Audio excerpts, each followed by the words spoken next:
بسم الله الرحمن الرحيم. اللهم صل وسلم وبارك على سيدنا محمد وعلى آله وأصحابه أجمعين. أهلا بحبايبي ومشاهديني في كل مكان في مصر وبره مصر، يا رب تكونوا بألف خير. النهاردة هنعمل أكلة بقى علشان الشتاء اللي احنا فيه ده، أكلة تدفي الجسم شوية. ما لقيتش أحسن الصراحة من العدس. فتة عدس كده أو طبق عدس مع بصلتين كده وحبة عيش كده محمرين، حاجة كده جنين. هنشوف بقى هيتعمل ازاي وبيكون ايه واسراره ايه. بسم الله الرحمن الرحيم. انا جايبه هنا ربع كيلو عدس زي ما انتم شايفين كده، ونقيته كويس جدا من اي شوائب فيها. كمان محضره طبق خضار معايا، طبق خضار كده محترم.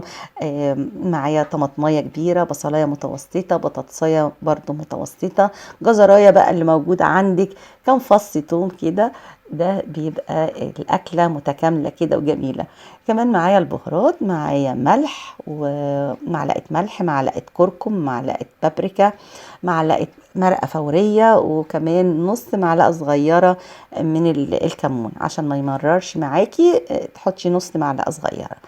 هنا بشرت بقى الخضار بتاعي زي ما انتم شايفين كده، الجزر والبطاطس قطعتها كله بشرته كده ما عدا الطماطمايه، قطعتها على 4 بس سبتها سليمة.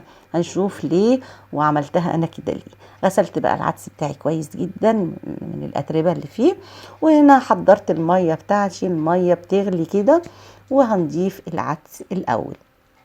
هنضيف العدس بس من غير ما نضيف معاه اي حاجة. هنشوف ليه وهنشوف هنعمل بيه ايه. زي ما انتم شايفين كده هنغطي العدس حوالي 5 دقايق لغاية ما يغلي. هتبصي تلاقي العدس طلع معاكي كده ريمة زي اللحمة بالظبط كده. زي ما بتطلعي ريمة اللحمة هتطلعي ريمة العدس كده، زي ما اتعلمنا من امهاتنا كده.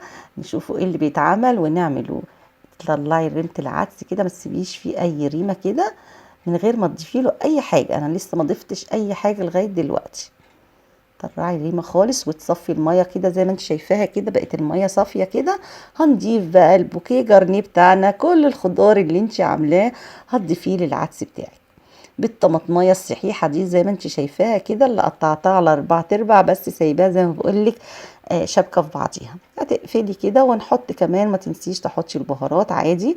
هتحطي بهاراتك زي ما بقولك كده، وهتقفلي من غير ما تضيفي اي حاجه، لا سمنه ولا حاجه. احنا لسه بنسلق في الحاجه بتاعتنا. زي ما انت شايفه الطماطمايه كده سليمه. هنسيبها ونغطي على العدس بتاعنا 5 دقايق كده او 10 دقايق يغلي كده غلوه. وبعدين تطلعي الطماطمايه اللي انت حطاها. زي ما انت شايفه كده الطماطمايه. ليه الطماطمايه انا منزلاها بالقشر بتاعها؟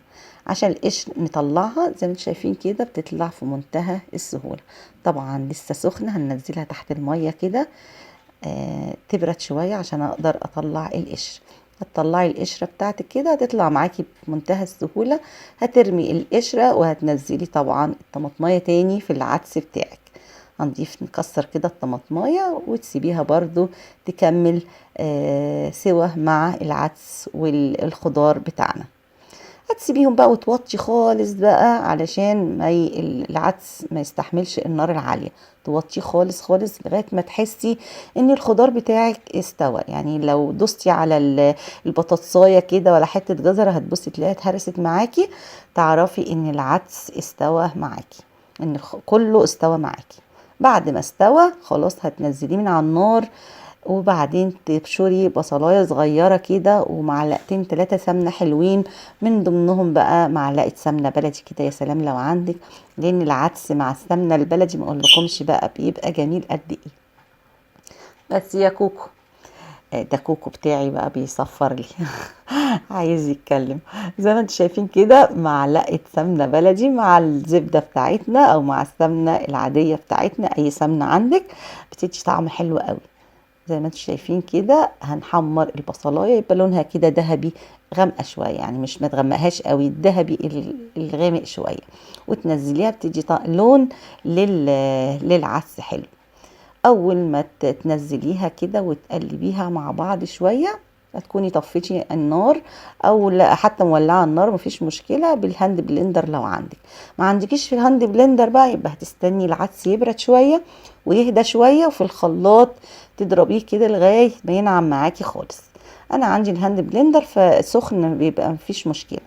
هنضربه كده وتسيبيه بقى شويه كده، وبعد كده يتغرف بقى في اطباق بقى، اقولكيش على الجمال. هندوق طعمه كده، ما محتاج بقى ملح، محتاج اي بهار، محتاج اي حاجه، هو مظبوط تمام التمام. انا هنا غرفته بقى وحمرت كمان جنبه عيش، بس انا حمرته قليت العيش ده حمرته في حبه زيت. اللي مش عايزه تقليه في الزيت ممكن تدهن الرغيف بحته سمنه او بحته زيت كده، وتحطه في الفرن يتأمر معاه، وبعدين تكسره. هيبقى اقل، يعني اقل من ما تحمره في طاسه زيت. زي ما انتم شايفين كده، حطيت معلقه سمنه بلدي بقى ما اقول لكمش، وخرطتين بصل، ويا سلام لو عندك بقى ايه لفت، ولا انا كمان كنت مملحه كرنبيت، وكان طعمه في منتهى الروعه، ضفته معاه بس ما كانش في اللقطه دي، في لقطه تانية هوريكم الصوره. كان تحفه الصراحه.